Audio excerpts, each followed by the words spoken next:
Drama serial मस्त मलंग के आने वाले एपिसोड में दिखाया जाएगा कि वफा जो कि कबीर की भाभी है, वो अपनी बहन को बुलवा लेती है कबीर को इम्प्रेस करने के लिए और उसे बता रही होती है कि तुम कबीर का दिल जीत लो तो तू यहाँ पर राज करोगी।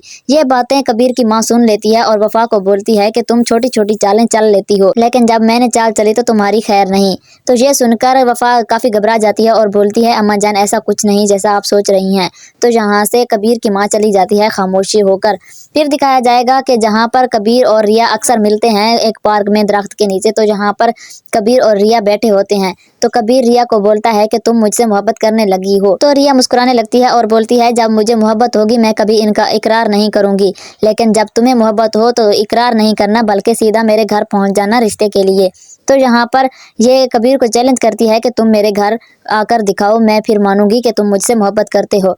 तो जब कबीर अपने दोस्तों के पास जाता है तो इस चैलेंज को पूरा करने की बात करता है और बोलता है कि मैंने रिया के घर जाना है उससे मिलने के लिए।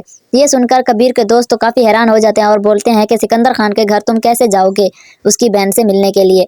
तो कबीर जो कि अपनी मोहब्बत में पागल हो चुका है इसलिए वो रिया के घर में पहुंच जाता है, रिया के कमरे में। जब कबीर रिया के कमरे में दाखिल होता है तो कबीर रिया के मुंह पर हाथ रख देता है ताकि रिया शोर ना कर सके।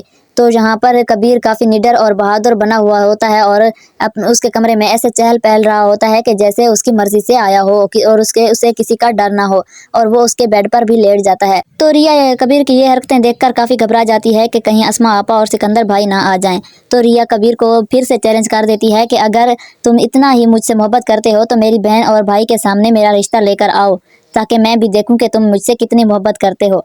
तो यहाँ पर सिकंदर भी आ जाता है, कबीर और रिया को एक साथ देख लेता है, लेकिन अस्मा आपा को नहीं बताता। जब सुबह होती है तो सिकंदर अस्मा आपा को बोल देता है कि रिश्ते वाले लोग आ रहे हैं। तो अस्मा हैरान होकर पूछती है कि कौन से लोग आ रहे हैं। तो यहाँ पर सिकंदर अस्मा को कुछ नहीं बताता कि रिया और कबीर रात को एक कमरे में थे, लेकिन वो उसे बता देता है कि बस तैयारियां करो और रिया की शादी है।